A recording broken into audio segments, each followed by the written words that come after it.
بسم اللہ الرحمن الرحیم نحمدہ ونصلی علی رسولہ الکریم اما بعد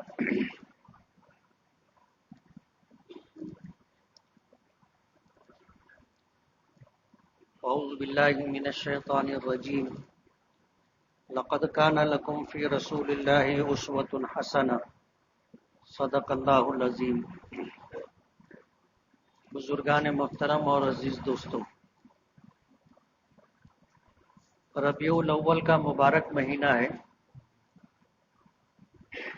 اللہ کے رسول صلی اللہ علیہ وسلم، اللہ نے جو آپ کو مقام و مرتبہ، جو احترام، جو عزت، جو عظمت، جو رفعت عطا کی ہے، وہ اس لیے کہ اللہ نے آپ کو اپنا محبوب بنایا، نبوت و رسالت سے سرفراز فرمایا، نبیوں کی امامت اور نبیوں کا سردار بننے کا شرف عطا کیا۔ قرآن کریم جیسی اہم کتاب جس کی حفاظت کی ذمہ داری اللہ پاک نے خود لی ہے، وہ کتاب آپ کو عطا کی۔ مکمل دین جسے دین اسلام کہتے ہیں، اللہ پاک نے وہ دین آپ کو عطا کیا، تو آپ کو ان تمام چیزوں سے اللہ نے نواز کر کے اللہ نے یہ پیغام قیامت تک آنے والے انسانوں کو دیا کہ جو عزت و مرتبہ اللہ پاک نے اپنے نبی کو عطا کیا ہے، اگر آپ کی امت آپ کی مکمل اطاعت کرے گی تو اللہ تعالیٰ اسی طرح کی عزت و سرفرازی دنیا میں مسلمانوں کو بھی عطا کرے گا۔ قرآن کریم میں اللہ پاک کا ارشاد ہے، وَلِلَّهِ الْعِزَّةُ وَلِرَسُولِهِ وَلِلْمُؤْمِنِينَ وَلَكِنَّ الْمُنَافِقِينَ لَا يَعْلَمُونَ۔ اللہ ہی کے لیے عزت ہے اور اللہ کے رسول کے لیے ہے، وَلِلْمُؤْمِنِينَ، اور اللہ اس کے رسول پر ایمان رکھنے والوں کے لیے اللہ کا فیصلہ ہے کہ انہیں بھی اللہ عزت عطا کرے گا۔ وَلَكِنَّ الْمُنَافِقِينَ لَا يَعْلَمُونَ، لیکن منافقین کو یہ بات معلوم نہیں ہے، وہ نہیں جانتے اس بات کو۔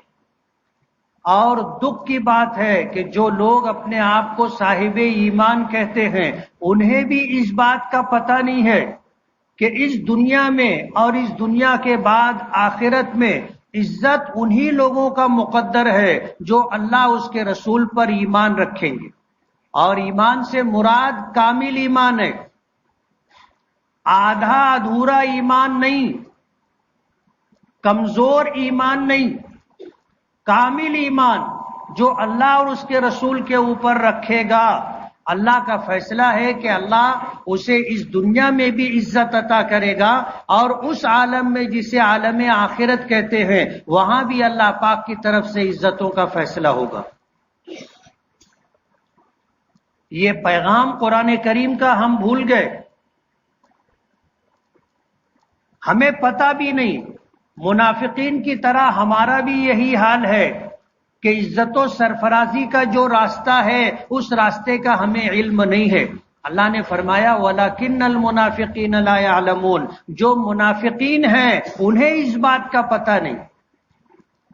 اور دکھ کی بات یہ ہے کہ ہم اپنے آپ کو صاحب ایمان کہتے ہیں، ہم کو بھی اس بات کا پتہ نہیں۔ آج امت مسلمہ کا مزاج یہ بن گیا ہے کہ زندگی کے تمام تر شعبوں میں اللہ پاک کے احکامات اور نبی کریم صلی اللہ علیہ وسلم کی سنتوں اور آپ کے طریقے زندگی کو پس پشت ڈال دیا، اور اپنی کامیابی و کامرانی مغربی تہذیب اور اہل مغرب کی اتباع اور پیروی میں ہم سمجھنے لگ گئے۔ آج ہمارا مزاج یہ بن گیا کہ داڑھی رکھنے میں ہماری بے عزتی ہے، اسلامی لباس پہننے میں ہماری بے عزتی ہے، عام جگہوں پر جہاں نماز کا وقت ہو جائے وہاں اگر ہم نماز پڑھیں گے تو لوگ کیا کہیں گے؟ ایک مزاج بن گیا ہے کہ اسلامی تعلیمات اختیار کرنے میں ہم سمجھتے ہیں کہ اس میں ہماری رسوائی ہے، ہماری خفت اور سبکی ہوگی، لوگ دیکھیں گے تو کیا کہیں گے۔ حضرت سعد بن ابی وقاص رضی اللہ تعالی عنہ، حضرت عمر کا دور خلافت تھا، انہوں نے ملک شام ہے، عراق ہے، ان علاقوں کو فتح کیا تھا۔ ایک مرتبہ دسترخوان پر بیٹھے تھے، کھانا کھا رہے تھے، کچھ دانے کھانے کا کچھ ریزے دسترخوان پر گر گئے، اسے اٹھا کر کے انہوں نے کھایا۔ تو وہاں جو مسلمان دوسرے تھے، وہی کے مقامی جو پہلے مشرک اور کافر تھے، اسلام قبول کیا تھا، اور اسلام قبول کرنے کے بعد ابھی ان پر پورا رنگ چڑھا نہیں تھا، وہاں کے مقامی لوگ دسترخوان پر گری ہوئی چیزوں کو اٹھا کر کے کھانا عیب سمجھتے تھے۔ انہوں نے اپنے امیر سعد بن ابی وقاص کو متوجہ کیا، کہا کہ امیر المومنین، دسترخوان پر گری ہوئی چیزوں کا کھانا یہاں معیوب سمجھا جاتا ہے، آپ نہ کریں۔ سعد بن ابی وقاص کا تاریخ ساز جواب تھا، اور انہوں نے یہ کہا تھا، اَأَتْرُكُ سُنَّةَ حَبِيبِي لِهَٰؤُلَاءِ الْحُمَقَاءِ، ان احمقوں کی وجہ سے، ان بے وقوفوں کی وجہ سے کیا میں اپنے محبوب نبی کی سنت چھوڑ دوں گا؟ آج ہم لوگ بھی اس کو معیوب سمجھتے ہیں، ہوٹلوں میں کھانا کھاتے ہیں تو برتن کو صاف کرنا، اور اگر میز پر کچھ گر جائے تو اسے اٹھا کر کے کھانا ہم عیب سمجھتے، نہیں کھاتے۔ مسلمانوں کے ایسے افراد کو بھی آپ نے دیکھا ہوگا کہ جب وہ چائے پیتے ہیں تو اچھی خاصی چائے گلاس میں چھوڑ دیتے۔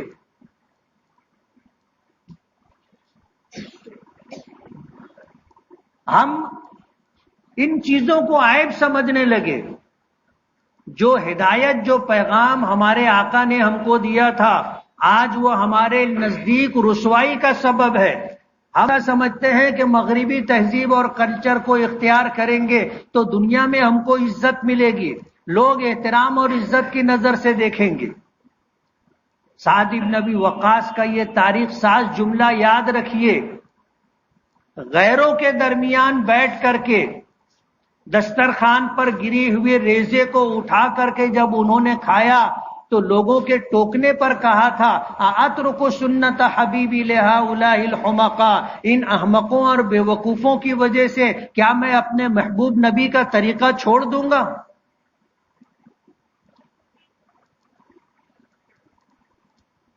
اہل مغرب خود پریشان ہے، ان کی اپنی تہذیب اور ان کا اپنا کلچر ان کے لیے وبال جان بنا ہوا ہے۔ آج وہ زندگی گزارنے کے لیے دوسرے راستے تلاش کر رہے ہیں۔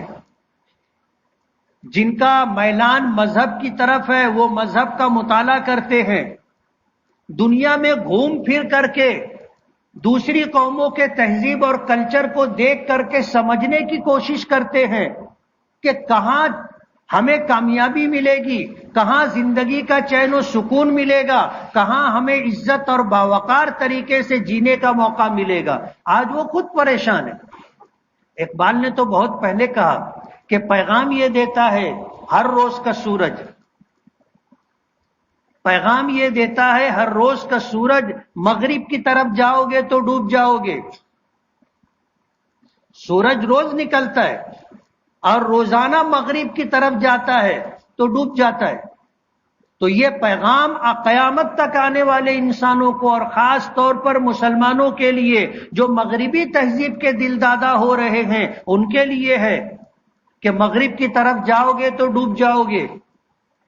جو خود ڈوبے ہوئے ہیں جو خود اپنے لیے سکون کی تلاش میں پریشان اور سرگردہ ہے، ہم ایسا سمجھتے ہیں کہ ہم ان کی اتباع، ان کی پیروی، ان کے تہذیب اور کلچر کو اختیار کریں گے تو ہم دنیا میں عزت و سرفرازی پائیں گے، زندگی میں چین و سکون ملے گا۔ وَلَكِنَّ الْمُنَافِقِينَ لَا يَعْلَمُونَ، اللہ نے فرمایا کہ عزت تو اللہ کے لیے، عزت تو اللہ کے رسول کے لیے، اور عزت تو ایمان والوں کے لیے ہے۔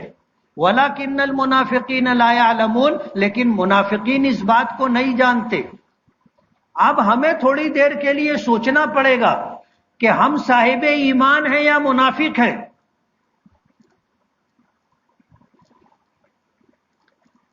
ہم کسی دوسرے کو تو نہیں کہہ سکتے، کسی دوسرے کے ایمان کا، کسی دوسرے کے نفاق کا ہم فیصلہ نہیں کر سکتے، اس لیے کہ اس کا تعلق دل سے ہے، اور آپ کے دل میں کیا ہے مجھے پتہ نہیں ہے، میں نہیں جانتا، اور میرے دل میں کیا ہے کسی کو پتہ نہیں ہے۔ تو جس چیز کا تعلق دل سے ہو اس کے متعلق ہم فیصلہ نہیں کر سکتے کسی دوسرے کے بارے میں۔ ہمیں تو اپنے آپ کو دیکھ کر کے فیصلہ کرنا ہوگا کہ ہم میں ایمان ہے یا ہم میں نفاق ہے۔ آیت کا یہ ٹکڑا بتاتا ہے کہ اللہ کی جو بات ہے کہ اللہ کے لیے، اس کے رسول کے لیے، ایمان والوں کے لیے عزت ہے، لیکن منافقین کو پتہ نہیں ہے، ہمیں بھی پتہ نہیں۔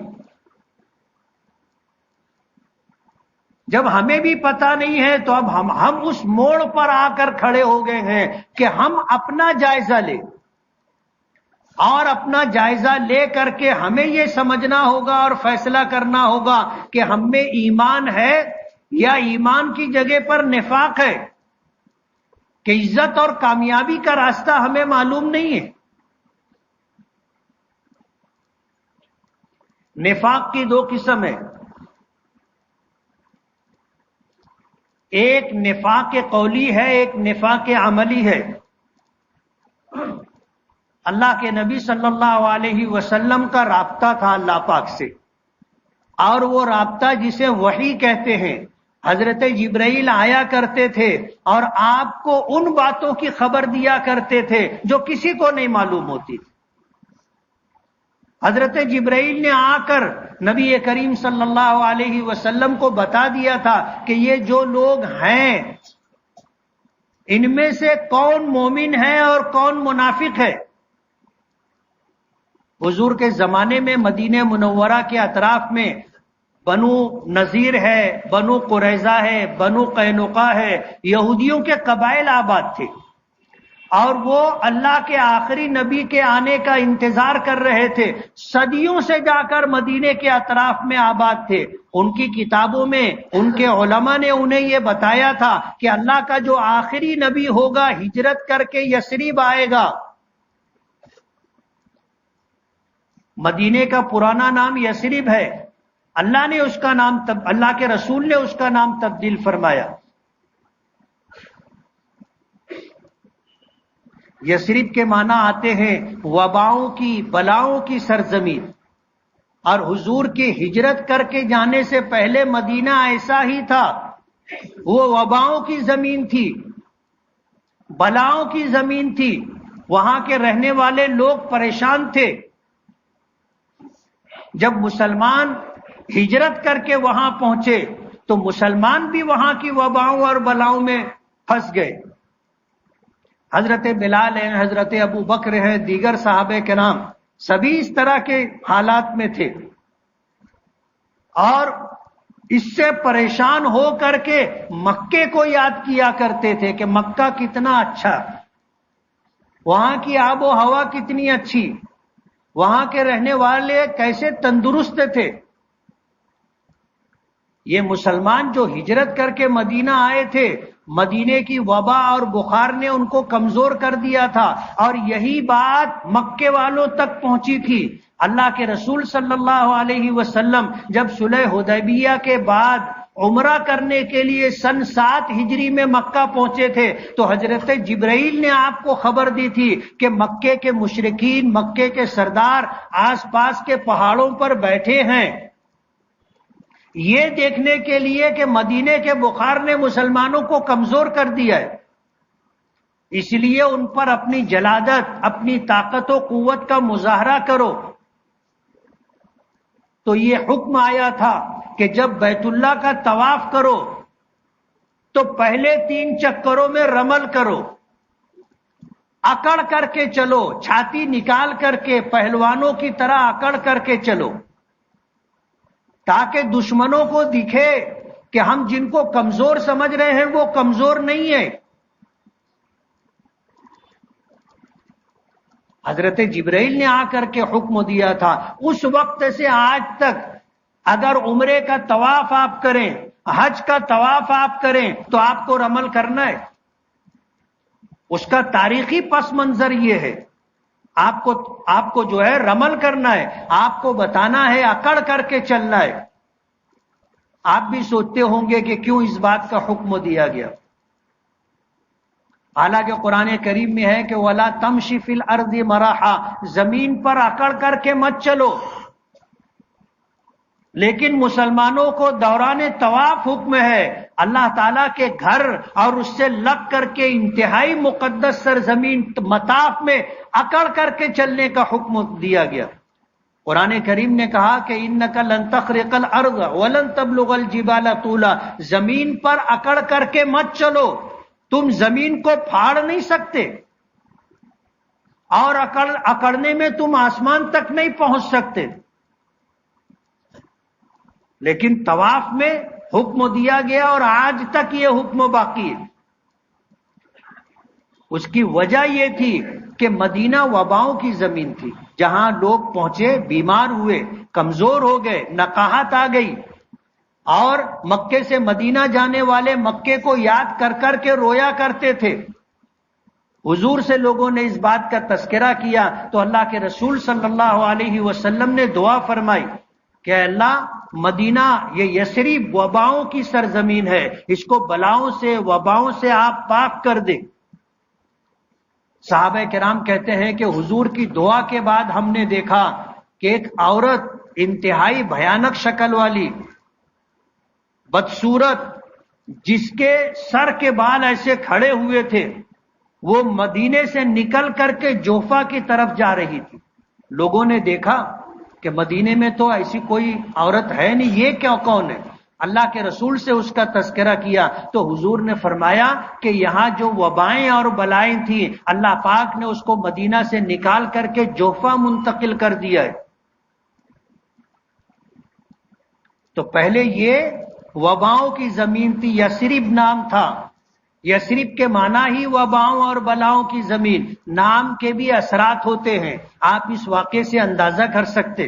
اللہ کے رسول صلی اللہ علیہ وسلم نے پھر اس کا نام مدینہ رکھا، اس کا نام طیبہ رکھا، اس کا نام طابہ رکھا، جس کے معنی آتے ہیں آباد شہر، شاندار اور بہترین جگہ طیبہ، شاندار اور بہترین جگہ طابہ۔ حضور کی آمد کے انتظار میں یہود صدیوں سے وہاں آباد تھے، اور وہ ایسا گمان کر کے بیٹھے تھے کہ آج تک نبوت کا سلسلہ حضرت ابراہیم علیہ الصلاۃ والسلام کی اولاد بنی اسرائیل میں ہے، تو آخری نبی بھی بنی اسرائیل میں آئے گا۔ لیکن اللہ کا فیصلہ جو تھا کہ اللہ نے فیصلہ کیا تھا کہ سارے نبی حضرت ابراہیم کی اولاد میں بنی حضرت آپ کے بیٹے حضرت اسحاق کی نسل میں آئیں گے، جن کو بنی اسرائیل کہا جاتا ہے، لیکن پہلے بیٹے حضرت اسماعیل کی اولاد میں آخری نبی آئیں گے، جناب رسول اللہ صلی اللہ علیہ وسلم۔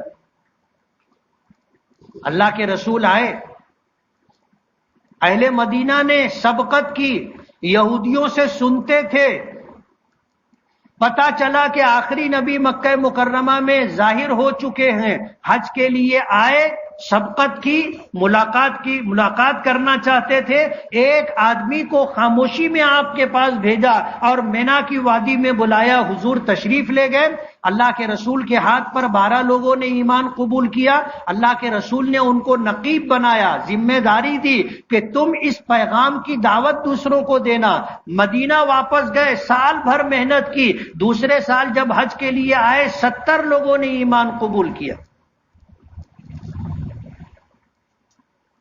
اللہ کے رسول کو دعوت دی کہ آپ ہمارے یہاں آ جائیے. یہودیوں کو یہ بات پسند نہیں آئی کہ آخری نبی بنی اسماعیل میں ان لوگوں نے منافقت کی راہ اختیار کی، اور مکے میں جو ان کے ہمنوا تھے، مدینے میں ان کے ہمنوا تھے قبیلے اوس و خزرج کے لوگ، ان کو جو ہے یہ راستہ بتایا. انہوں نے ایمان قبول کیا. دل سے ایمان قبول نہیں کیا، نمائشی طور پر دکھانے کے لیے ایمان قبول کیا. در پردہ اپنے باپ دادا کے دین پر رہے. یہودیوں سے کہا کرتے تھے کہ ہم نے تو ان کو پاگل بنانے اور بیوقوف بنانے کے لیے ایمان قبول کیا ہے، ہم تو اپنے پرانے مذہب پر ہیں. یخادعون اللہ والذین آمنوا، کہتے ہیں کہ ہم اللہ اور ایمان والوں کو دھوکہ دے رہے ہیں. اللہ پاک فرماتے ہیں کہ یہ اللہ اور ایمان والوں کو نہیں، وما یخدعون الا انفسهم، یہ اپنے آپ کو دھوکہ دے رہے ہیں. تو یہ وہ منافقین تھے جن کی خبر اللہ پاک نے بذریعے وحی آپ کو دے دی تھی کہ فنا فنا فنا فنا منافق ہیں، ان کے دل میں ایمان نہیں ہے، نفاق ہے. یہ نفاق قولی ہے کہ دل میں کفر اور شرک ہے اور زبان سے اپنے مومن ہونے کا اظہار کرتے ہیں، اہل ایمان ہونا جتلاتے ہیں اور بتاتے ہیں. ان کی خبر حضور کے زمانے میں حضور کو دے دی گئی تھی. آج ہم لوگوں کے ایمان اور نفاق کی خبر کسی دوسرے کو نہیں ہے، اللہ جانتا ہے. ہم غور کریں گے تو ہمیں سمجھ میں آئے گا. وَلَكِنَّ الْمُنَافِقِينَ لَا يَعْلَمُونَ، یہ پیغام اور یہ اللہ کا فیصلہ کہ عزت اللہ کے لیے ہے، عزت اللہ کے رسول کے لیے ہے، عزت ایمان والوں کے لیے ہے، لیکن منافقین کو اس بات کا علم نہیں ہے. اب ہمیں اپنے بارے میں سوچنا اور غور کرنا ہوگا. تنہائی میں بیٹھ کر کے سکون کے ساتھ اپنے دل کو ٹٹولنا ہوگا کہ کیا ہم میں ایمان ہے یا ایمان نہیں ہے. ہم میں نفاق تو نہیں ہے کہ دل میں ایمان نہیں ہے اور ہم اپنی زبان سے لوگوں کو کہتے ہیں کہ ہم مسلمان.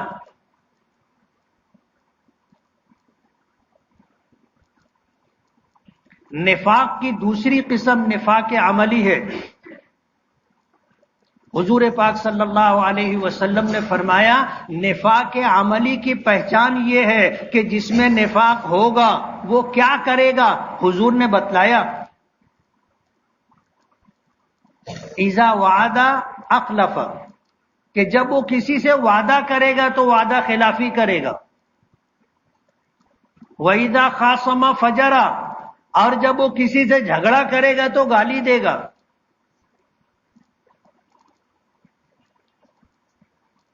بات کرے گا تو جھوٹ بولے گا، وعدہ کرے گا تو وعدہ خلافی کرے گا، جھگڑا کرے گا تو گالی دے گا، اور اس کے پاس امانت رکھی جائے گی تو امانت میں خیانت کرے گا. یہ 4 نشانیاں بتائی ہیں، 4 نشانیاں. یہ نفاق عملی ہے، یعنی آدمی کے فعل و عمل سے ہم دیکھ کر کے فیصلہ کر سکتے ہیں، برت کر کے تجربے سے فیصلہ کر سکتے ہیں کہ یہ آدمی ایمان والا ہے یا یہ آدمی منافق ہے.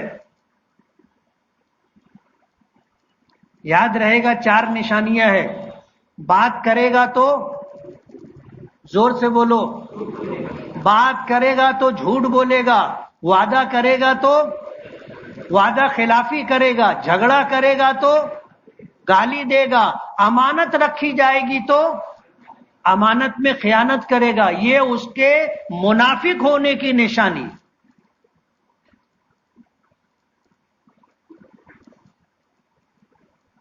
جب کبھی تنہائی ہو تو تھوڑا اپنے بارے میں بیٹھ کر کے دیکھنا، غور کرنا، سوچنا کہ اللہ نے فرمایا ہے کہ عزت کن کے لیے ہے؟ اللہ کے لیے ہے، عزت اس کے رسول کے لیے ہے، اور اللہ پاک کا فیصلہ ہے قیامت تک کے لیے عزت اہل ایمان کے لیے۔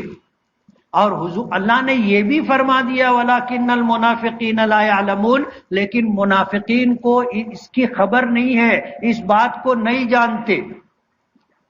ہم میں سے کتنے لوگ کو پتا ہے اور ہم اس کے مطابق زندگی گزارتے ہیں؟ ہم لوگ خود غور کریں اپنے بارے میں، ہم اپنے بارے میں، اپنے گھر والوں کے بارے میں اس بات کو دیکھیں اور ان چیزوں کو سمجھ کر کے فیصلہ کریں کہ ہماری سوچ کیا ہے، ہمارا طریقہ کیا ہے، ہم کس طرح زندگی گزار رہے ہیں۔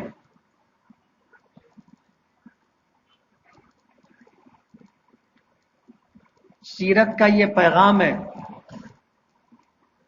سیرت کا یہ پیغام ہے۔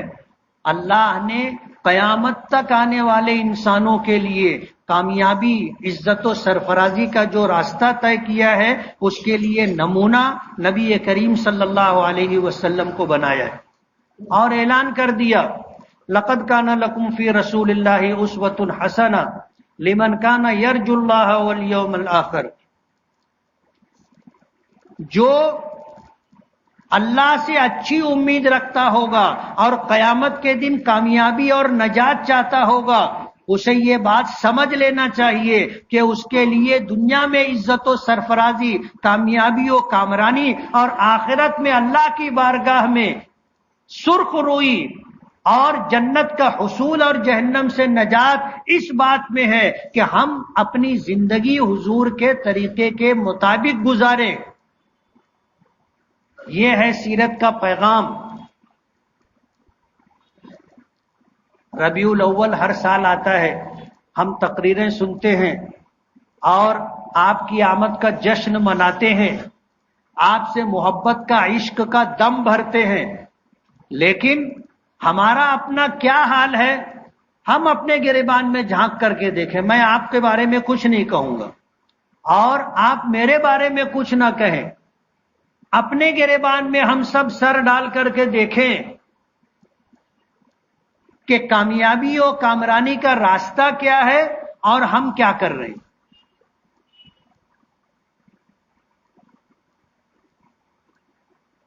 ربیع الاول کا یہ مہینہ آیا، گزر جائے گا۔ اس دنیا میں کسی شے کو ثبات نہیں ہے، یعنی کوئی شے اپنی جگہ ثابت رہے گی، ہمیشہ رہے گی، ایسا نہیں ہے۔ ہر آن تبدیلی آتی ہے، ہر آن انقلاب آتا ہے۔ ہم بچپن میں کیسے تھے، جوانی میں کیسے تھے، ادھیڑی میں کیسے ہیں، بڑھاپے میں کیسے رہے، آپ سمجھ سکتے ہیں۔ اپنے حالات پر آپ غور کر کے ان چیزوں کو محسوس کر سکتے۔ ہر آن تبدیلی، دنیا کو ثبات نہیں ہے اور کسی چیز کے لیے ہمیشہ کی بقا نہیں ہے۔ وہ جو بھی آیا ہے وقتی طور پر آیا ہے، تبدیلیوں کے اس دور سے گزرے گا اور ایک وقت آئے گا کہ دنیا سے چلا جائے گا۔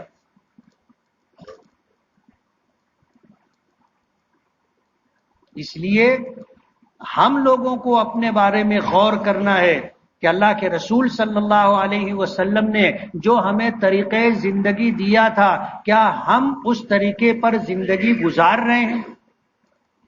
کیا ہم ایسا سمجھتے ہیں کہ اللہ اس کے رسول کی اطاعت و فرما برداری میں ہمارے لیے کامیابی و کامرانی ہے، یا ہم ایسا سمجھتے ہیں کہ کیا دین کے چکر میں پڑے، اس میں تو پڑھ کر کے ہمیشہ کے لیے آدمی رسوائی مول لیتا ہے۔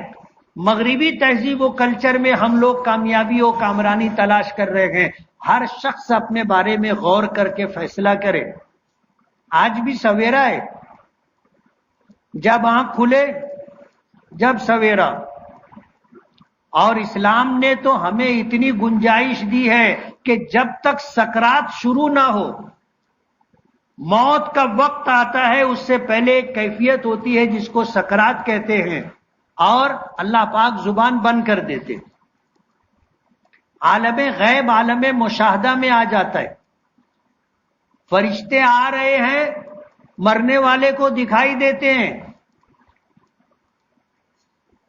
سکرات، جب تک نزع کی کیفیت نہ ہو توبہ کرنے کا دروازہ کھلا ہے، توبہ کا دروازہ کھلا ہے۔ ہم آج موقع ہے، اپنے بارے میں ہم لوگ فیصلہ کر کے راستہ طے کر سکتے ہیں۔ آج آنکھ کھلے، ابھی آنکھ کھلے سویرا،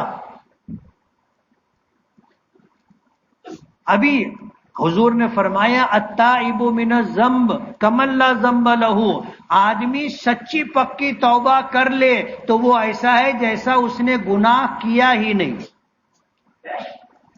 اللہ نے فرمایا کہ اللہ تعالیٰ رحمان و رحیم ہے، نہایت مہربان، بہت رحم کرنے والا۔ توبہ کا دروازہ کھلا ہے، اللہ نے ایک فرشتہ مقرر کر رکھا ہے، رات گزارنے والے سے کہتا ہے کہ توبہ کا دروازہ کھلا ہے، توبہ کر لے۔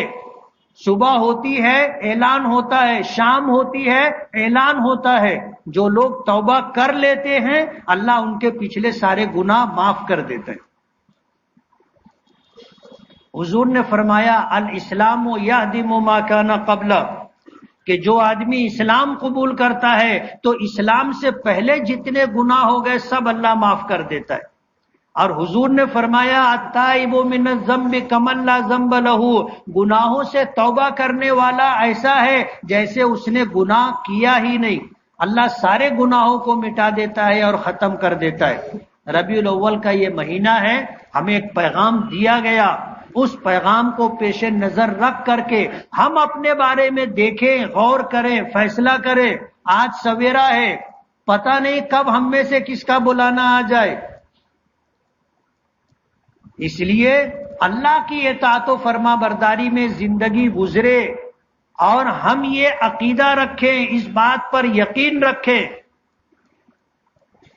کہ ہماری کامیابی و ناکامی اللہ اس کے رسول کی اطاعت فرما برداری میں ہے، ہماری ناکامی اور ذلت و رسوائی اللہ اس کے رسول کے طریقے کو چھوڑ کر کے زندگی گزارنے میں ہے۔ وآخر دعوانا ان الحمدللہ رب العالمین۔